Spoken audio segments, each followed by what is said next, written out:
This podcast is brought to you by Primary Intelligence, the leader in win-loss analysis, focused on helping businesses uncover the unique story on how each sales rep can win more deals.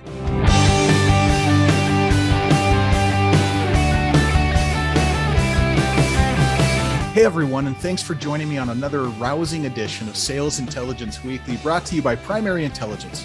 I'm Ryan Queller. Hey everyone, this is episode 3 on our series to help you use your win-loss analysis insights to align your go-to-market teams. Today, we have Miss Johnny Anderson, Product Marketing Manager here at Primary Intelligence and producer of this podcast. Back on the show, Johnny, welcome back to the show. Hi, good to be back. Welcome back to this side of the camera, right? So, yeah. It's not like you ever went anywhere. You're here. So right, I'm always here. So Johnny, for those listeners who may have missed your last episode on using buyer feedback and sales coaching, tell everybody about yourself. Introduce you. Who is the Johnny? Sure. Yeah. I'm Johnny. I am the product marketing manager here at Primary Intelligence. I also produce this podcast kind of just as a fun side project, which I've really enjoyed doing. A little bit about my professional background. So I've been a marketer for a few years now. Before that, I was very much involved in the client success side of things. I worked at a few different companies doing CX. I was the director of client success at a software company a few years back. And I really have a love for CX, even though it's not something that I'm heavily involved with now. But yeah, so I'm really excited. This episode where we're going to go into a lot of CX related things. It'll be really fun. Personally, I live in Utah. I'm a mom to 2 little girls and beautiful little girls. Yeah. just sweetheart of kids. So my goodness. Oh, thank you. Yeah, no, they're super fun, and we like to do a lot of fun stuff. Spend a lot of time outdoors, and yeah, that's a little bit about me. Outdoors, man. Do you have are you a hiker? When you say out of doors, that could mean that could mean gardening, that could mean hiking, yeah. Pickleball. That's like all the rage these days. I mean, I know. What do you do outdoors? Yeah, it is like a really broad statement. So my husband and I, we pretty much like to do like all things boarding, right? So like snowboarding, paddleboarding, longboarding, like, anything like that. And it is more difficult to do because we do have little kids at home, but we still try to take the time to go out and do it. And I mean, like little kids can go paddleboarding and stuff like that. So it's always a good time, but I feel like there's a board for every season. So that's what we enjoy doing. A board for every season. That sounds like a store, like some sort of store that you should be opening, Might as well, right? Yeah.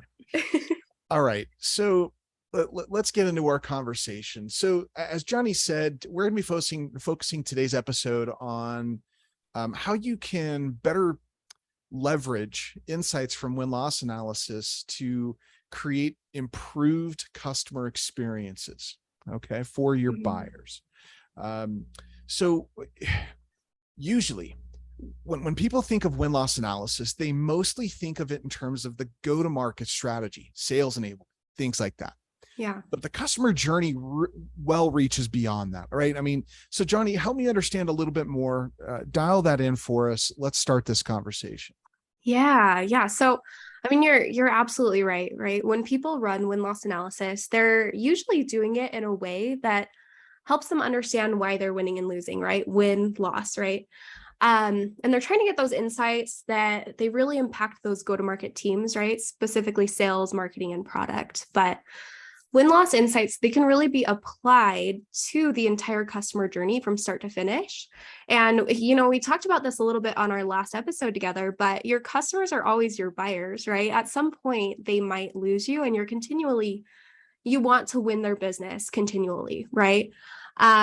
So if you're running win-loss analysis, right, you might as well use those insights throughout the customer journey, right? Why not apply those throughout the entire life cycle, throughout the entire customer journey? You have that information that you collected after the initial sale.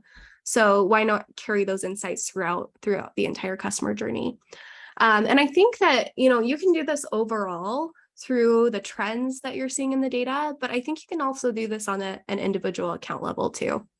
So, yeah. So you bring up a good point. most often people use win-loss analysis to kind of look at a point in time around the decision. And the decision, man, it would be our lives, everyone's lives would be so much easier if the decision really was truncated to a point in time, but it's not. It's Yeah. an amalgamation of experiences that are had throughout the entire customer journey. So rather than looking, what I'm hearing you say is rather than looking at just the individual point in time, just that one Yeah. thing around just the decision, we are continually winning or losing our customer throughout the life cycle. Is that what you're saying? Yeah, exactly. And when you do a win-loss analysis and like, let's say that first initial deal, right?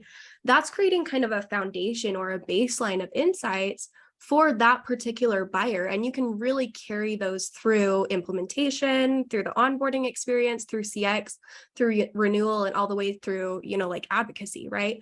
And so we're going to talk about each of those different steps of the customer journey and how you can apply your win-loss insights to each of those.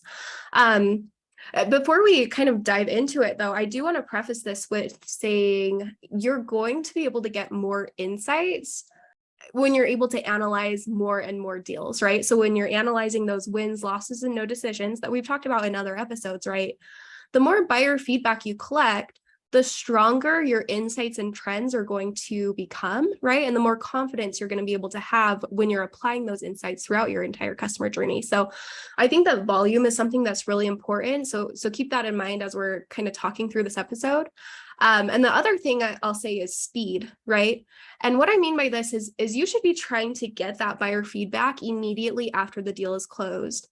And that way the feedback is, more specific to the buyer cycle. It's not muddied by implementation or onboarding or anything like that. So you'll have like really fresh feedback if you're able to collect it right after the deal is closed. So those are two things that I think we should keep in mind throughout the episode. So as we're talking through this, we're really focused on getting you the volume so that you can have confidence in your win-loss insights, and the speed so that the insights can be really clean to the buying experience. Okay, great. So we will keep those two things in mind, listeners, as we are listening to Johnny here talk to us about this customer journey. So I want to get into this. You said we were going to unpack each step. Let's go. So how can win-loss insights be applied through the customer journey? Walk us through. Yeah. So this is a big question, right? Because there's typically a lot of stages in the customer journey. So I think let's start at the beginning and we'll try to go in as deep as we can into each of these different sections. So let's start at awareness and discovery. At the beginning, right? Start at the beginning, right? Yeah. So I'm going to lump these two together just for the sake of time. But these two stages are typically where we see those trending go-to-market insights from win-loss analysis being used, right? This is probably, one of the most common use cases, I guess. These are applied to this section of the customer journey. So, this is going to be insights from your win-loss program around specific pain points your buyers are experiencing, those industry needs, competitors, buyer personas, all these insights that can be applied to your go-to-market strategy, your marketing campaigns, your content creation, all these things that help to create and capture demand in an impactful way, right? So your win-loss analysis, it's not going to only tell you how to go to market, what message is going to resonate most, but it's also going to help you nail your buyer personas or perhaps certain verticals you're selling into. Because, most likely what's most important to one buyer persona or within one vertical is not going to be what's most important to another, right? So these insights that you get from win-loss, they can be segmented down and get really specific into, what's most important to my buyer that meets these particular criteria. Is the specific like buyer persona or different things like that. So those trends that you can see within your buyer feedback can tell you what message do I need to capture the attention of this specific buyer type. And I think there are kind of three main go-to-market questions that win-loss helps answer. So the first would be, what do my buyers care about today when making a purchase decision? What's most important to them, right? What's going to influence their purchase decision? The second would be, what are my competitors doing to adapt, and how can I stay ahead, right? And in the world of competitive intelligence, right, there are so many different, I would call them, data sources, right? You can look at the review sites, you can look at the competitors' website, you can look at, different things that are going on within their company, right? Did they get new funding? Are they hiring? All these different kind of signals in competitive intelligence. But what I think is unique here when answering this go-to-market question of what are my competitors doing to adapt and how can I stay ahead? This is more so from your buyer's perspective, since you are getting the buyer feedback on how they view you as a company against your competitors in your space. So I think it's really important to use win-loss to help answer that question. And then the third go-to-market question that I think win-loss helps answer is, what are the specific win-loss reasons for each of my reps, right? What does my rep have control over? How can I empower my reps through sales enablement, through nurturing the buyer in my go-to-market strategy to help what my reps are saying better align to the strategy and the marketing that we're doing in the awareness and discovery phases, right? How can it really help there? So I think those are the three main go-to-market questions, and how we can kind of use those insights from win-loss analysis to answer those, right? Yeah. So you said a couple of things I want to go a little bit deeper into. So first, Sure. These three go-to-market questions, these three questions that almost everyone who engages with win-loss analysis starts with, what's most important today to my buyers? What's my competition doing? And why are my individual reps winning or losing? Right. These three questions start out and then evolve over time, right? Totally. Customers that come to us that we work with, their questions evolve over time, but they don't know what questions they should be asking until they can look at the other word that stood out, trend data, right? Yes. So data or insights in aggregate. Let's talk about this because this is really, really important to many people that are looking at win-loss analysis. How can you be confident in those trends? Yeah, that is the question, right? Like, if you are only getting insights from a handful of interviews throughout the year, or you're getting maybe buyer feedback that's a little bit old, right? Like, you're not able to analyze the deal until a month or 2 months out, right? Like, the confidence in the trends that you're seeing and the information and the data that you're getting from your buyers is rough, right? So I think to really help build confidence, it kind of goes back to those two things that we talked about towards the beginning of the episode, which is speed and volume of insights, right? Like the more buyer feedback that you can collect, the more confident and the clearer the trends are going to become. And the speed is going to allow the buyer feedback to be cleaner, right? That data to be cleaner, right? It's specific to what your buyers cared about initially. And I think the way to accomplish both speed and volume is through automation, right? So for those of you who might be a little bit less familiar with primary intelligence, we do have a component of automation within our offering, right? So we can collect the buyer feedback and connect with your CRM that as soon as a deal is closed, we are sending out that feedback request. And of course, the other piece of automation here is that the request is dynamic based on the fields in your CRM, right? So you can ask really hyper relevant questions to your buyers to really dig deeper and understand what's going on with your buyers. And I think that really helps to build confidence as well, is that you need to look at the quality of data that's coming through and the volume of that quality data that's coming through. And that's accomplished through automation. Okay, so we've talked about the first two steps. You bucketed awareness and discovery together. What's next in the customer journey? Yeah. So I'm going to lump these next two phases together, and I'm going to call them sales experience and decision, right? So the buyer's journey has definitely shifted, right? We've talked about this before on the show. Buyers are really trying to self-educate before they talk to a sales rep, right? The time that a sales rep has with a buyer is shrinking, right? So in this phase, I'm going to specifically talk about the time that your reps have with your buyers. This is where we can use insights from win-loss to really power sales enablement and sales coaching, with the goal of creating better buyer experiences and building trust and ultimately getting the buyer to purchase. I won't go in super deep with this section just because we do have so many other episodes related to sales experience and sales enablement, and we'll link those down below. But yeah, in our last episode together, we talked all about how win-loss can power your sales coaching efforts, right? So really being able to ask your buyers about the experience with their sales rep and to say, hey, you know, you spent time with my sales rep. What did they do well? What did they not do well? What was most important to you as you're purchasing that my sales rep had control over? Right? What could they have changed? What could they have done differently? And I think this is really where, you know, the insights that you get from win-loss analysis, if you're able to tie those back to the specific sales rep, it can be really, really impactful in helping to enable them to do better, right? And to win more. So yeah. So what we have here is win-loss analysis is typically focused on this spot exactly.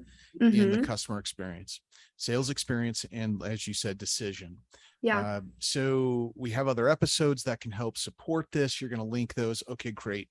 So moving into next, what if we're not talking about the middle part of it, we're talking about the beginning, what's after this middle part? Yeah. So you're absolutely right. I feel like a lot of times with win-loss insights, they'll kind of stop here, right? Like you do almost invariably. Yeah. But I think, you know, if we start thinking about win-loss a little bit differently and start thinking about, okay, how can we apply this to the entire customer journey to create better customer experiences for our buyers? The next step here would be, you know, implementation and onboarding. And I think that win-loss can be really impactful here. So like, okay, they've gone through the buying process, right? And you won the deal. And now it's time to get them onboarded.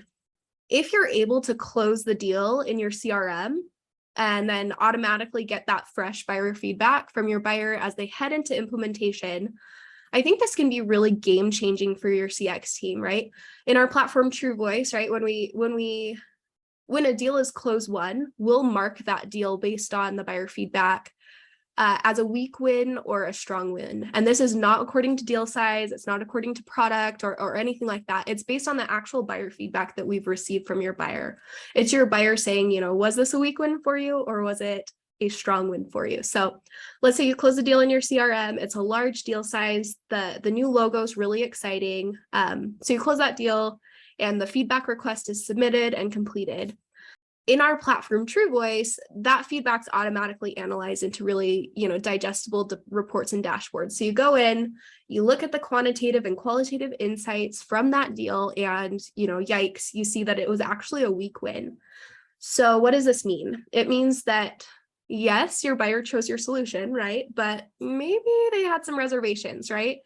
You won, but not by much. Maybe it was a competitive deal and your competitor was neck and neck with you the whole time and they chose you because of this, that, or the other. But they still had some reservations, right? I think with a deal like that, where it is a weak win, there's still a chance for buyer's remorse, right? And if things don't go well in implementation, in onboarding, and in the handoff, you could be reaffirming their hesitations that they originally had about your solution or about the partnership between you and them, right? If you're not showing that value right away, you are creating the potential for churn from the get-go, right? And as soon as that contract is up, those reservations might still be manifesting themselves in the relationship. So let's talk about how the buyer feedback can help here and the win-loss analysis insights can help here, right? Like I said at the beginning of the show, if you're collecting this buyer feedback anyway, why not apply it to the entirety of your customer journey? And in terms of implementation, this is an opportunity for your sales rep, your implementation team, and your customer experience team to look at the buyer feedback for this particular account and really get aligned on how you could knock the experience out of the park. So let's say that the buyer feedback came back and your buyer had a concern regarding the length of implementation. So maybe your team puts their heads together then to see how can we fast track this a little bit more for this account, right? Or if it can't be fast tracked, how can we take this account and provide like a little bit more nurturing or communication or some content so that the reservations that your buyer expressed melt away. The buyer feedback is so impactful here, and it's so important to understand how you can provide that immediate value to your customers, right? You're collecting this buyer feedback anyway. They're telling you what's important to them and what they are hesitant about and what they are, maybe not completely sold on, honestly. And like we said, your buyers or your customers are always your buyers, right? And you're continuously selling to them through your customer experience. You're continually providing value to them. So I think that, carrying those insights from your win-loss analysis through implementation can be really important here. Not only can it be, it is. So in aggregate, our data and our research supports what you're saying. We have found that creating trust and confidence, not just in the purchase cycle and believability of and creating, credibility in the purchase of the product now, but also believability that the organization that they're purchasing from will be the partner for them in the future that takes care of them. And so the first experience that they have with you post purchase is implementation. And frankly, the more complex the implementation, the more difficult or the more opportunities there are for friction and difficulty. And using those insights to assuage, to mitigate, to come up with a way to make that experience a winning experience is vastly important. That is powerful insight, Johnny. Thank you for sharing that.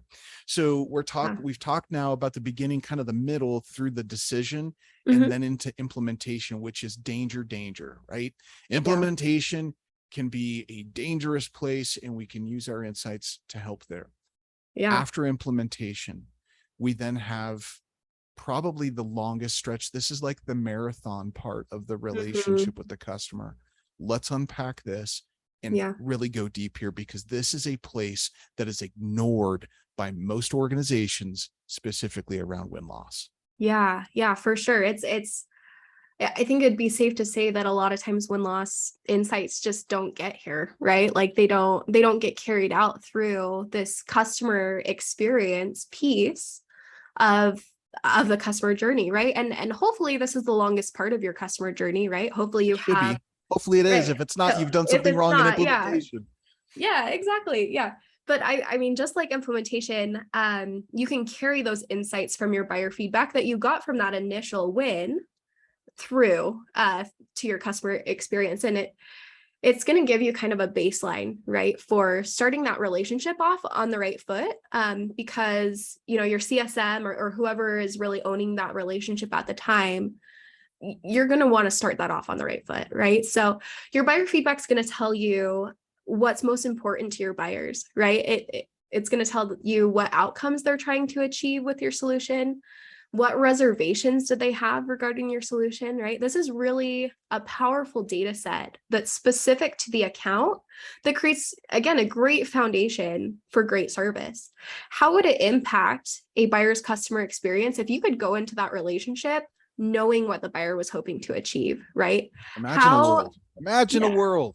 Right. Where you could go into that first call with them and say, they would be delighted if you were able to have that context around why they purchased your solution in the first place, right? What were they trying to achieve? What were the reservations? And if you could resolve those concerns right away, like what a great place to start a relationship with your customer. Like that would be amazing. So I think, we've got to stop thinking of win-loss analysis in terms of this box, right? I think win-loss is really crucial to aligning all these customer-centric departments in your organization and throughout the customer journey. And for CX, I think it really provides a baseline or a jumping off point. So you know how to provide that immediate value, which is literally your job, right? When I used to work in CX, like that was all that I was trying to do, is I was trying to build a relationship and make sure that this customer's needs were met, and needs that were constantly evolving, right? Like I definitely recognize that your customers' needs are probably in 6 months not going to be the exact same needs that you received in the buyer feedback, that initial win-loss analysis that you did, right? Like their needs are going to change, but at least having that foundation, having that jumping off point, I think is really important for anyone in CX to know about their account. So what is the impact of I call it pulling value left, right? So pulling it forward. What's the impact of pulling value forward quickly without having having to have the customer reiterate and educate again and again and again? What's the value of that? What's the impact? Oh, well, yeah. I mean, anyone who's gotten onboarded to any solution or software, right? Like, I can't tell you how frustrating it is to me to have spent this time with the sales rep and they've done a needs analysis on me. And we've had multiple conversations about why I'm even looking at their solution in the first place.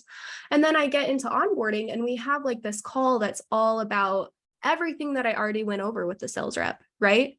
And if they've done win-loss analysis in there and I've completed that feedback, whether through like a live phone interview or through a survey or whatever it might be, like I feel like, okay, I've told someone at your organization multiple times why I'm doing this, right? Like, so I think that I've experienced it sometimes, and I think a lot of buyers experience it where, I've already told this, that, and the other person at your organization why I'm doing this, right? So I think the value and the impact where the CSM can come in and say, hey, I'm caught up on these things that you have told both the rep and, through win-loss analysis, this buyer feedback that you gave. Is there anything additional here?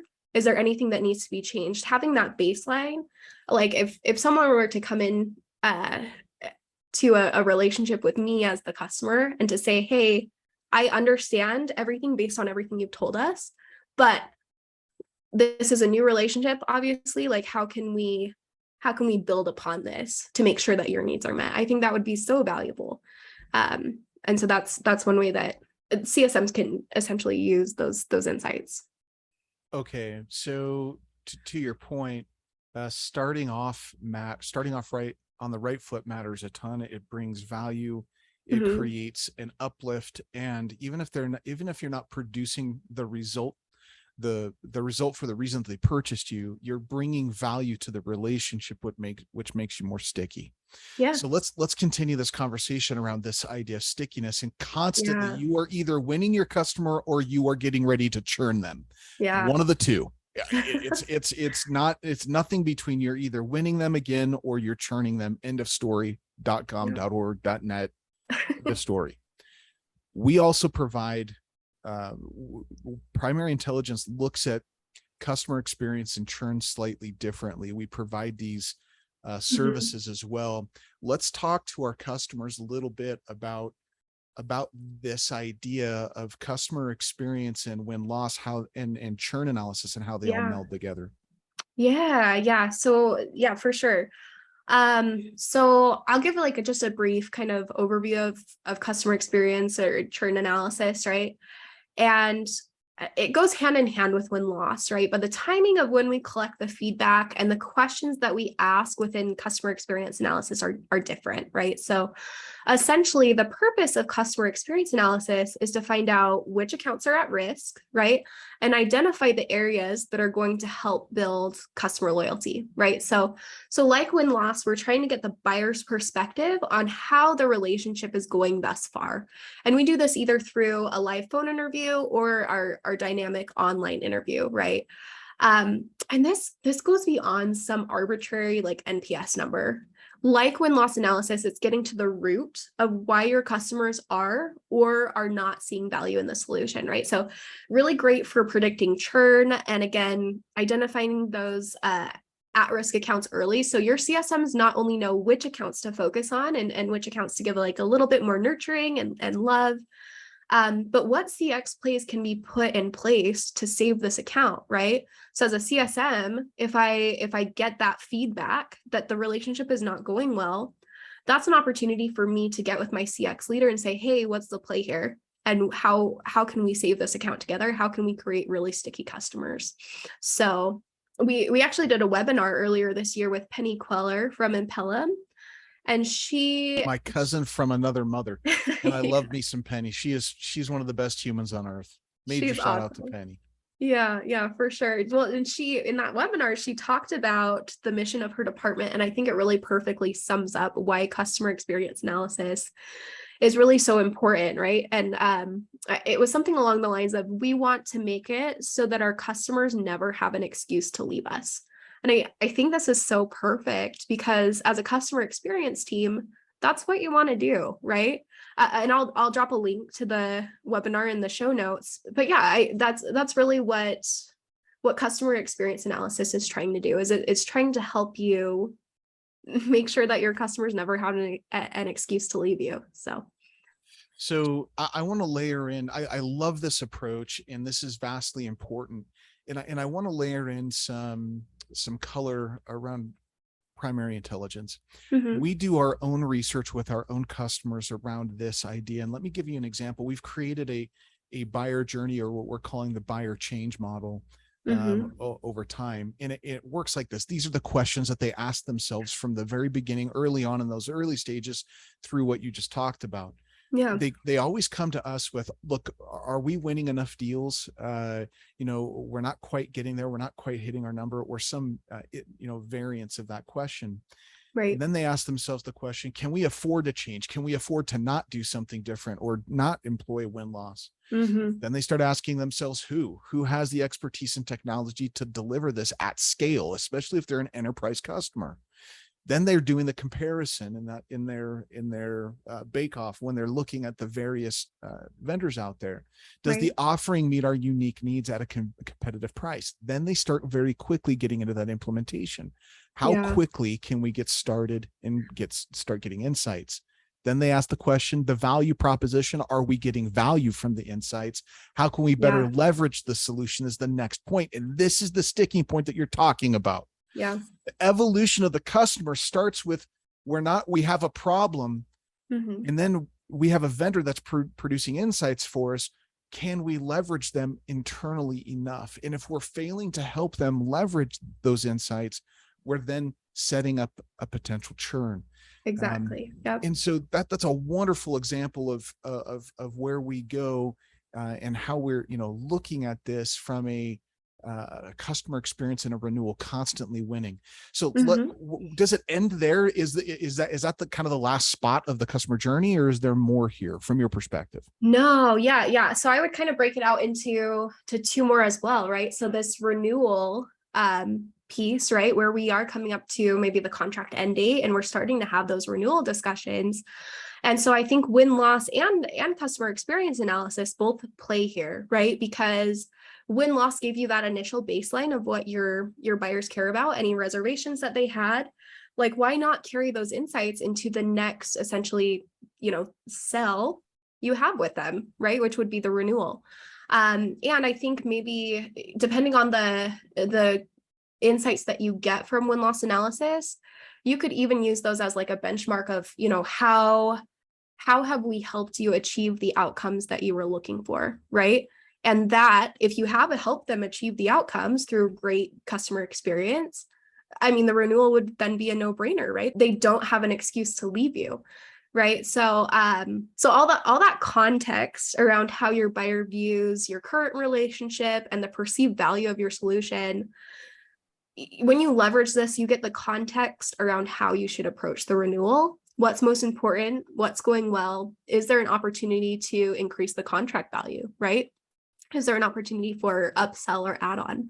So I think the renewal process and the renewal period is a place that win-loss insights don't really make it to, hardly ever.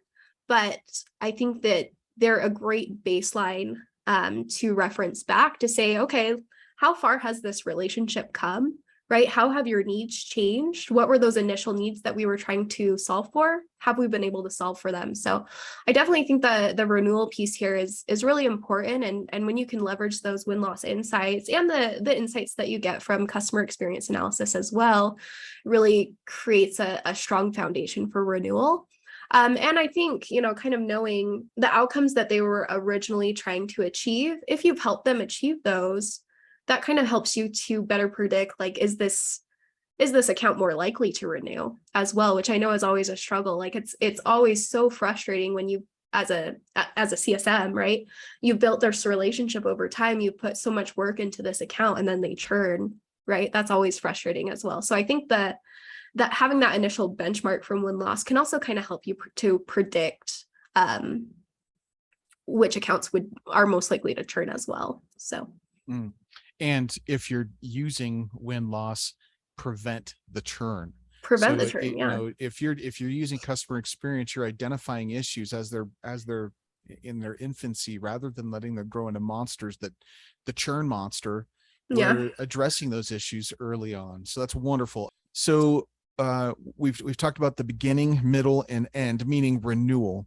Is that truly the end of the customer journey here, or what other areas of impact or implication could potentially win-loss lean into? Yeah. So I think if we take a step back and look at it more from a customer marketing perspective, or maybe even like a community building perspective, right? The win-loss insights that you receive can allow you to see trends in what's most important to your buyers, right? So let's say, for example, the majority of your buyers are saying that ease of use is something that's really important to them. If you are, working to build any sort of like community or any sort of help center or customer marketing campaigns to improve adoption, right? This is so reaffirming because it's saying that your buyers are needing the exact thing that you're building, right? So I think that I think that knowing what's most important to your buyers is key, and the customer marketing side can really, really support that. I think also, looking at the customer experience analysis piece of this too, is you're seeing what's going well and what isn't going well within your customer experience, and seeing maybe there's blind spots or holes or something in the customer experience that your buyers are really needing. And so as a customer marketer, right, you can put together those campaigns and really help to kind of fill those holes and create better customer experiences. And I think another piece of like the customer marketing or maybe even the marketing side when it comes to advocacy is you can better understand which accounts are likely to be advocates for your solution and for what reasons, right? Like how many times as a marketer has a salesperson come to me and said, hey, do we have a customer story for this in this industry or for this use case or, whatever. And I have to kind of go to the CSMs and say, hey, like, is there a customer that kind of fits this that I could put together a story around, right? But I think when you are using win-loss analysis and customer experience analysis, you can understand, which customers are most likely to be advocates for you. And you can kind of build those advocacy customer stories and those programs around that. So. And potentially grow references as well. I mean, there's some buyers, our research also shows that some buyers in some industries are more prone to having exact fit references. Yeah. And if you have advocacy, if what I'm hearing you say is from a marketing perspective, if you've got a pulse on who's going to be your advocate and you have a breakdown of the industry that they are in, or the use case that they're using your product with, or what buying cycle they went through, or how they're employing the product, you could potentially build out a reference that might be, spot specific references that they can employ during the buying cycle, bringing it full freaking circle from advocacy back to helping you win other deals. Exactly. Yeah. So, I mean, it's the insights that you get from win-loss and from, we've talked about it too, like customer experience analysis, they're so impactful. And they really do support your entire customer journey. They're just so powerful. So. Okay. So Johnny, you've laid out a kind of a wonderful journey for employing win-loss analysis through the entire customer journey. If we were to boil this down, we do this with every episode, as you well know. If you had one piece of advice to leave our listeners with, Johnny, what would it be? Yeah, that's a good question. I think I would say, stop putting your win-loss analysis in a box. Don't confine it to a box, right? These insights can really align all your customer centric teams and really optimize your customer journey. So I think if you, like I said, you're getting this buyer feedback anyway, why not apply it to the entire customer lifecycle, right? Like it's giving you a jumping off point, it's giving you context. You're able to see the relevance and the trends and the insights, and those become so rich over time. I think if you're able to, kind of think about win-loss insights differently, you'll start to see the impact that they have throughout your entire customer journey. So that would be my advice, right? Just don't put your win-loss analysis in a box, and start thinking about how it can apply to the entire customer journey. Johnny, thanks for being on this side of the camera again. It's always fun to be with you. It's always fun to hear what you have to say. The insights you bring are valuable. And listeners, we challenge you to think differently, to pull your win-loss program out of the box, right? Give it some breathing air, give it some breathing room, give it some air, give it likes nature, get it out of the house from time to time, and apply your insights throughout the entire customer journey. For more information, visit us at www.primary-intel.com or check out the show notes at www.primary-intel.com/podcast. And remember, no deal is out of reach.